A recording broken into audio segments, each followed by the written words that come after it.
Well, I'm going in a little different direction. You know, I love folk tales and I love fairy tales. I think we need to keep them alive because they teach us so many lessons that are needed in our world today. And so I'm going to tell you a folk tale. And you might recognize this because, you know, it came over from the old country.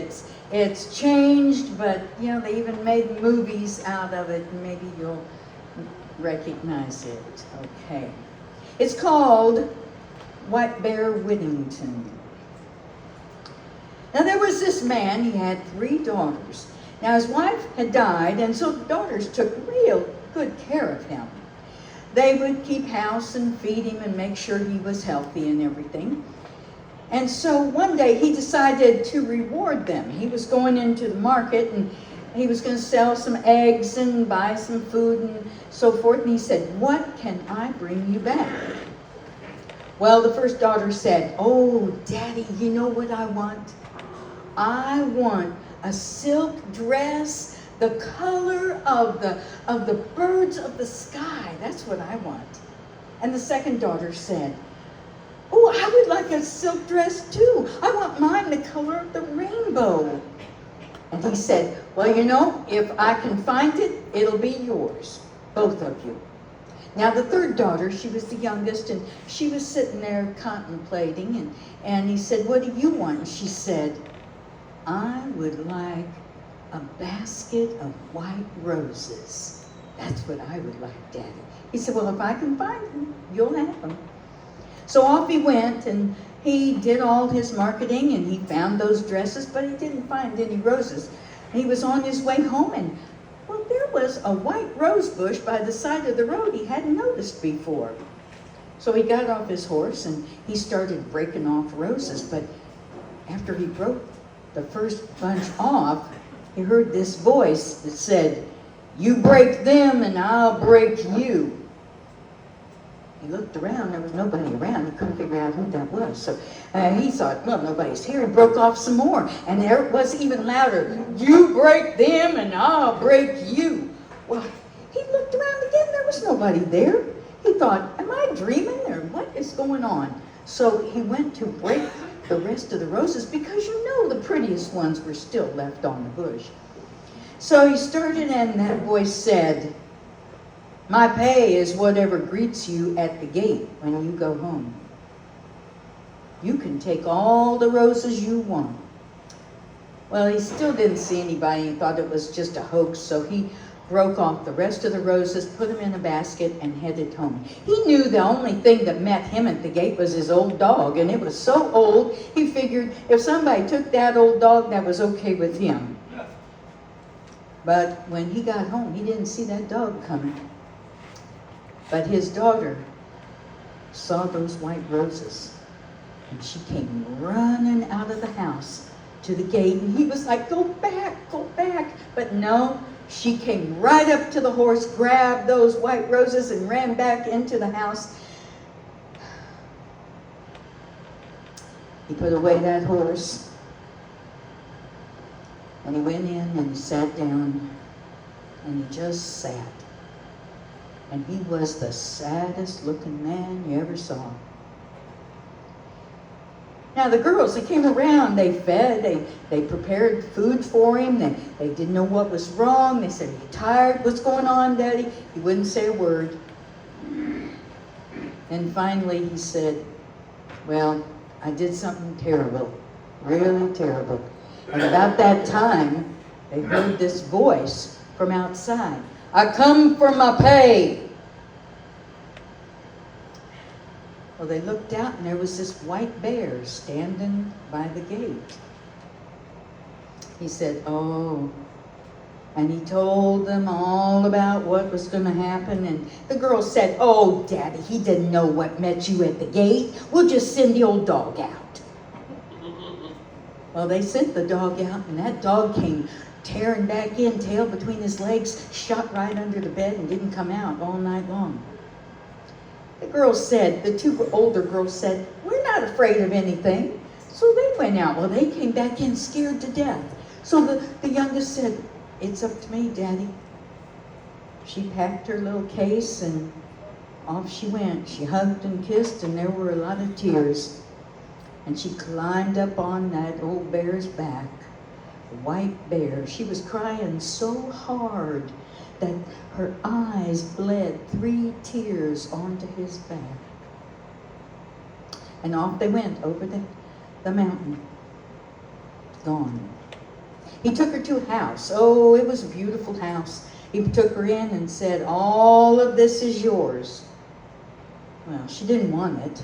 She found a room and she barricaded herself in the room. And when she came out, she saw this handsome man that night walking around the house. And she said, maybe he can help me get rid of that bear. Well, turned out he was the bear. He was under a spell. Bear half the time, man half the time. Now, in those days, there were a lot of arranged marriages, and she kind of looked at this like an arranged marriage. She thought he was pretty handsome. And so they got married. Now he said to her, you have a choice. I could be a bear by day and a man by night, or a man by day and a bear by night. She said, I don't want any bear sleeping in bed with me. And I don't want one up under the bed either. So he was a man at night and a bear in the daytime. And a number of years went by, and it wasn't long, they had 3 little babies. Now she was so proud of those babies, but her sisters and her daddy had never seen those babies. And she begged and pleaded, he never let her go home. Finally he said, you can go home, but don't mention my name. Don't say where I am. Don't talk about me being a bear and a man. Don't tell them where we live or anything.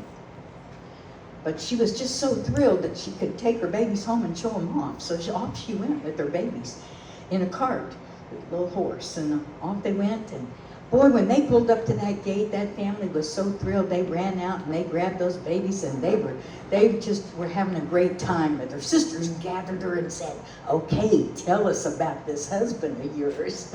We want to know everything. Well, she said, I can't tell you anything. And they got so angry at her, they just let her be for the night. And her daddy came up to her later and said, I'm your daddy. You can tell me about this man. I need to know about the man that's married to my daughter. And she thought, I think he's right. So she said his name is White Bear Whittington.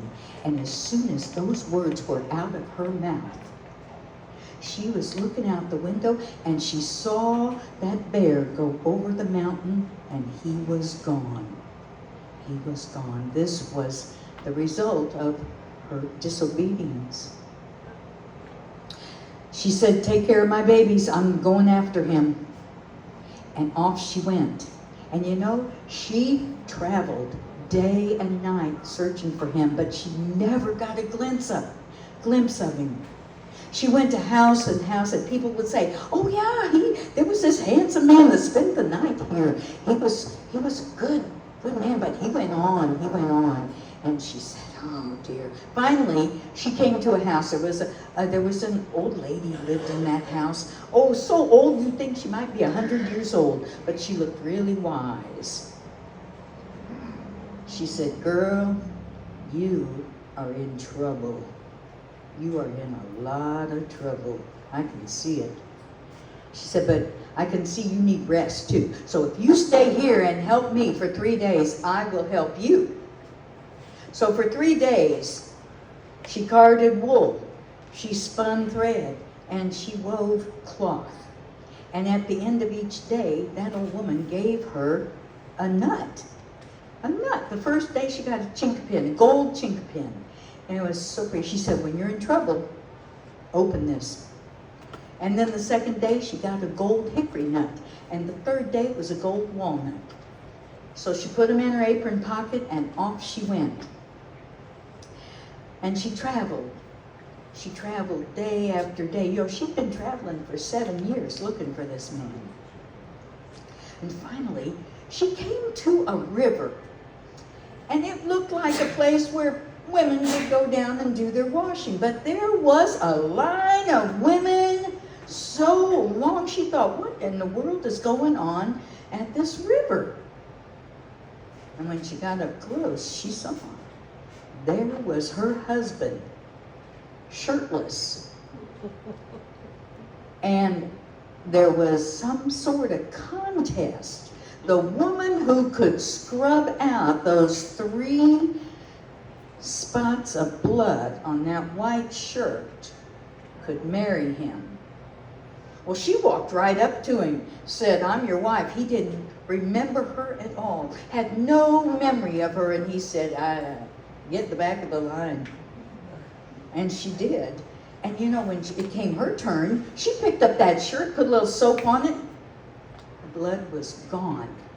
But the woman behind her snatched it out of her hand, waved it to everybody. Hey, he's going to marry me. I got the blood out. He's going to marry me. She said, you have to spend the night at my house to get to know my family. So sure enough, he did. But his first wife, well, she followed and she found where that house was. And that night, she pulled that first gold nut out. And she cracked it open. And out came this gold. Oh my goodness, it was beautiful gold threads and well, when that girl who snatched the shirt saw that, she said, oh, I have to have that. I have to have that gold. It's so beautiful. What will you take for that gold? She said, if I can spend one night in here with this man, I'll give you the gold thread. Okay. Well, that night, you know what she did? That woman that had snatched the shirt, she gave him a sleepy dram, and she put a sleepy pillow under his head. And that night, when his first wife came in and tried to wake him up, he wouldn't wake up, and she was singing this mournful song to him about her babies, and wouldn't he just wake up? And she cried and cried, and he wouldn't wake up. So in the morning, out she went. Next day, well, she went there that night with the second nut, and when she opened it, why, there was a spinning wheel that was so beautiful. If you just put wool on that thing, it could spin it all on its own. And that woman wanted that spinning wheel so badly, she let her spin the second night. Well, she put a sleepy dram, gave him a sleepy dram and that pillow that night too.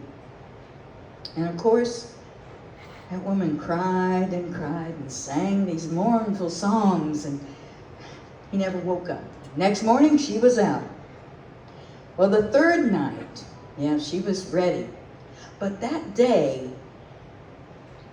that girl's father called him out and said, I want to know what's going on in that room at night. I hear this woman in there singing and crying, and what are you doing with that woman when you're going to marry my daughter? He said, I don't even know what you're talking about. I must have slept through the whole thing. He said, tonight you better stay awake and tell me what's going on. Well, that night, she opened up that third nut, and out came this beautiful gold loom. It was beautiful, and all you had to do was set the thread on it, and it would just whack back and forth and create this beautiful, beautiful cloth, gold. Well, of course, she had to have that too. She said, what do you take? And she said, I want to stay the night again. And she did. But this time, why, that man, he figured out about that sleepy dram. So he put it in his mouth, and as soon as that second girl left, he spit it behind the bed. And then he threw that sleepy pillow off, and he pretended like he was asleep when his real wife came in. And as soon as he saw her, he recognized her. And he grabbed her up, and he held her tight. They locked the door, and they stayed in there all night long. Well, the next day, that girl couldn't get that door open from the outside, and she was mad. They opened it, and they came out arm in arm.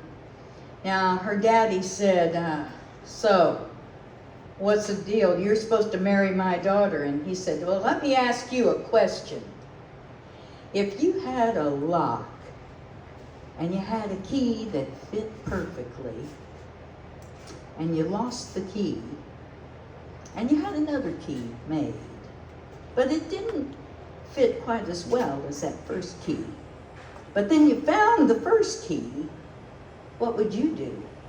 He said, well, I'd keep the first key and get rid of the second key. He said, well, that's exactly what I'm doing. I'm keeping the first and getting rid of your daughter. And they went back and they got their little babies, and they lived happily ever after.